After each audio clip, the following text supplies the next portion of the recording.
20 मई को 5वें चरण का चुनाव होने के बाद शाम को 7:45 में इलेक्शन कमीशन ने कहा कि बिहार में 52.60% वोटिंग हुआ है। लेकिन ठीक इसके 4 घंटे बाद यानी कि 11:30 बजे रात इलेक्शन कमीशन कहता है कि 52.60% नहीं 54.85% वोटिंग हुआ है। और पहले जो हमने आंकड़े अपने वेबसाइट में डाला था उस समय चुनाव का पूरा डेटा नहीं आया था। उत्तर प्रदेश में एक 16 साल के लड़के ने 8 बार बीजेपी को वोट डाला और उस लड़के ने खुलेआम वीडियो बना के पूरे देश को भी दिखा दिया। इलेक्शन कमीशन अपने आप को दूध का धुला हुआ बताता है, लेकिन 20 मई को जब 8 राज्यों में 5वें चरण का चुनाव हुआ तो इलेक्शन कमीशन ने वोटिंग के परसेंटेज को बाय मिस्टेक बता के 3 बार बदल दिया। तेलंगाना में एक महिला ने वोटिंग के दौरान जो दूसरे वोटर वोट देने के लिए आ रहे थे उनका हाथ पकड़ पकड़ के अपने फेवरेट पार्टी को वोट डलवाया। और आगे जानेंगे कि वो फेवरेट पार्टी कौन है। विपक्ष का कहना है कि बीजेपी ने चुनाव जीतने के लिए इलेक्शन कमीशन के साथ गठबंधन कर लिया है। तो भाई समझेंगे कि बीजेपी ने इस बार के इलेक्शन में 400 पार करने के लिए कैसे बेईमानी करने की सारे हदें पार कर दी है। और इस बेईमानी में इलेक्शन कमीशन ने भी वोटिंग परसेंटेज को बढ़ा के बीजेपी का सपोर्ट किया है, लेकिन इसके बावजूद भी बीजेपी सरकार बनाने के लायक नहीं रही। मैंने आपको गारंटी दी थी जिसने 370 हटाया उस बीजेपी का टीका 370 सीटों से होगा। बीजेपी के 370 ही पहुंचाएंगे, एनडीए को 400 पार। तो भाई सबको पता ही होगा कि इस बार का इलेक्शन 7 फेज में हुआ है और फर्स्ट फेज का चुनाव 21 राज्य के 102 लोकसभा सीट पर 19 अप्रैल 2024 को हुआ था। उसी तरह सेकेंड फेज का चुनाव 13 राज्य के 88 लोकसभा सीट पर 26 अप्रैल 2024 को हुआ था। उसके बाद थर्ड से 7 फेज के चुनाव का डेट ये है, आप देख लेना। और फाइनल रिजल्ट 4 जून को आया। और इस बार के चुनाव में बीजेपी प्लस चुनाव आयोग ने मिलकर धांधली करने की सारी हदें पार कर दिया। 45 दिनों के चुनाव में जो धांधली चला है इससे पता चलता है कि देश का लॉ सिर्फ गरीबों के लिए है। जिसके पास पावर है वो इस लॉ को मंदिर के घंटे की तरह बजाता है। पहले चरण का चुनाव 19 अप्रैल को हुआ था और उस समय इलेक्शन कमीशन ने कहा कि लगभग 60% वोटिंग हुआ है। लेकिन जब लोगों ने पहले चरण के चुनाव का फुल डिटेल जानने के लिए इलेक्शन कमीशन की वेबसाइट में जाके देखा तो लोगों को वहाँ कुछ मिला ही नहीं, क्योंकि इलेक्शन कमीशन ने अपने वेबसाइट में चुनाव से रिलेटेड किसी भी तरह का कोई डेटा अपलोड किया ही नहीं था। देखिए, इस बार के चुनाव से पहले हमेशा ही चुनाव होने के ठीक तुरंत बाद ही या एक दिन बाद चुनाव आयोग किस प्लेस में कितना वोटिंग हुआ है उसकी जानकारी पब्लिक कर देता था। लेकिन इस बार पहले चरण के चुनाव का डेटा चुनाव के 11 दिन बाद यानी कि 30 अप्रैल को पब्लिक किया गया। और इस बीच पहले चरण के चुनाव के साथ साथ दूसरे चरण का भी चुनाव हो गया। और चुनाव के समय तो चुनाव आयोग का कहना था कि लगभग 60% ही वोटिंग हुआ है। लेकिन जब चुनाव आयोग ने 11 दिन बाद वोटिंग के डेटा को पब्लिक किया तो इसमें पहले चरण में 66.1% और दूसरे चरण में 66.7% वोटिंग बताया गया। और सीधे ही पहले और दूसरे चरण में 6% वोट की धांधली हो गया। उसके बाद तीसरे फेज का चुनाव 11 राज्य के 93 लोकसभा सीट में 7 मई 2024 को हुआ था। और 7 मई को ही चुनाव आयोग ने रात के 11:40 में अपने वेबसाइट में चुनाव का डेटा अपलोड करके बताया कि 64.40% वोटिंग हुआ है। लेकिन ठीक इसके एक दिन बाद यानी कि 8 मई को इलेक्शन कमीशन फेज 3 के वोटिंग परसेंट को बढ़ा के कहता है कि नहीं भैया 64.40% नहीं बल्कि 65.68% वोटिंग हुआ है। उसके बाद फेज 1, 2 और 3 का वोटिंग परसेंट बढ़ने की धांधली को देखकर ADR 10 मई को सुप्रीम कोर्ट पहुंच जाता है और इलेक्शन कमीशन के खिलाफ याचिका दायर करके सुप्रीम कोर्ट से कहता है कि चुनाव आयोग वोटिंग का डेटा देर से जारी करके वोटिंग के डेटा के साथ हेरफेर कर रहा है।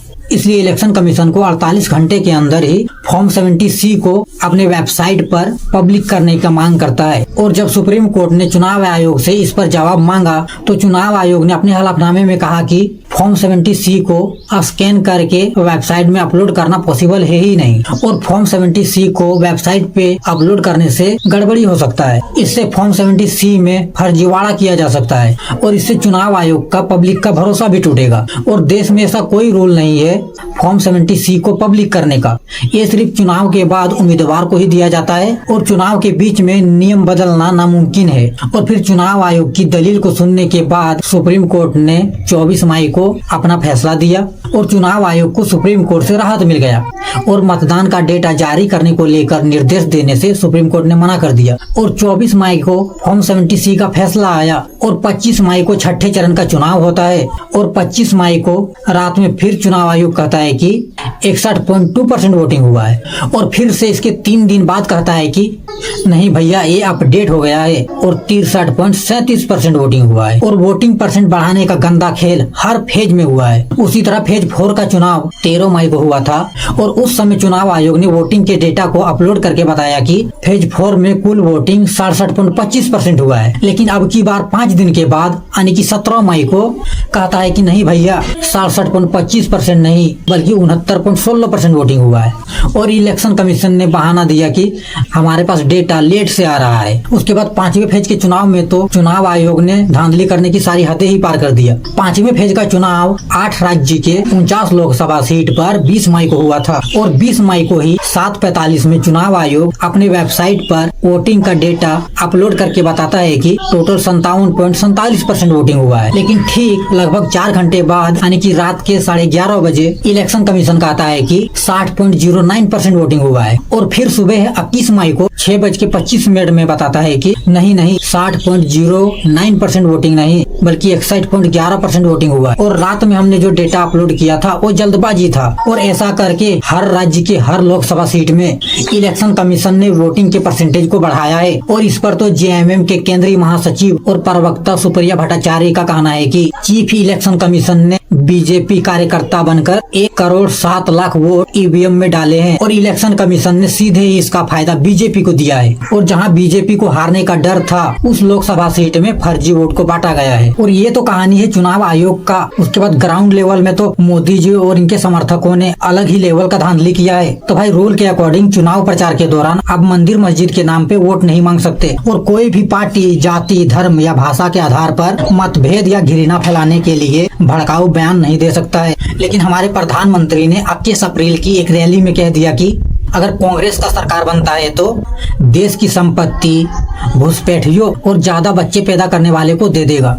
उसी तरह 9 अप्रैल को अपने भाषण में इंडिया गठबंधन पर आरोप लगाते हुए कह दिया कि पार्टी ने राम मंदिर के उद्घाटन में हिस्सा नहीं लेके इन लोगों ने भगवान राम का अपमान कर दिया। उसी तरह चुनाव प्रचार के दौरान मोदी जी ने कह दिया कि कांग्रेस के सत्ता में आने पर महिलाओं का मंगलसूत्र छीन लिया जाएगा, एक भैंस को बेच दिया जाएगा। और इन्होंने चुनाव के दौरान घटिया से घटिया बयानबाजी कर दिया। और इस बीच कांग्रेस ने चुनाव आयोग से 77 दिन में 170 कंप्लेन किए और इनमें 14 शिकायतें नरेंद्र मोदी, 8 शिकायतें सीएम योगी आदित्यनाथ, 3 शिकायतें गृह मंत्री अमित शाह के खिलाफ था। लेकिन इन लोगों पर चुनाव आयोग ने कोई कार्रवाई नहीं किया। उसके बाद उत्तर प्रदेश के एटा में एक लड़के ने 8 बार वोट डाला और इसका वीडियो रिकॉर्ड करके पब्लिक को भी दिखा दिया। और इस लड़के का नाम राजन सिंह है और इसका फादर अनिल सिंह बीजेपी का कार्यकर्ता है।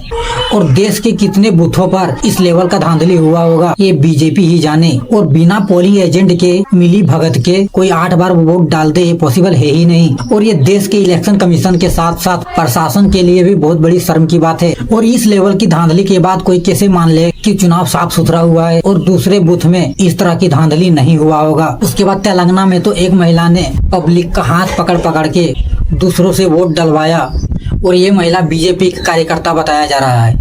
उसके बाद मणिपुर में तो कुछ लोगों ने चुनाव से जुड़े कागजात ही जला दिए और ईवीएम मशीन में भी आग लगा दिया। उसी तरह 7वें चरण के चुनाव में पश्चिम बंगाल में बीजेपी और तृणमूल कांग्रेस के कार्यकर्ताओं के बीच लड़ाई हो गया और फिर कुछ लोगों ने ईवीएम और वीवीपैट को ही तालाब में फेंक दिया। और हर राज्य में कोई ना कोई कारनामा हुआ है। मुंबई में आरोप लगाया गया कि वहाँ पे वोटिंग देर से शुरू किया गया। त्रिपुरा के एक वार्ड में 545 वोट थे लेकिन वहाँ 575 वोट डल गए। उसके बाद कहीं पे लोगों को वोट ही नहीं डालने दिया। तो भाई जय हिंद जय भारत।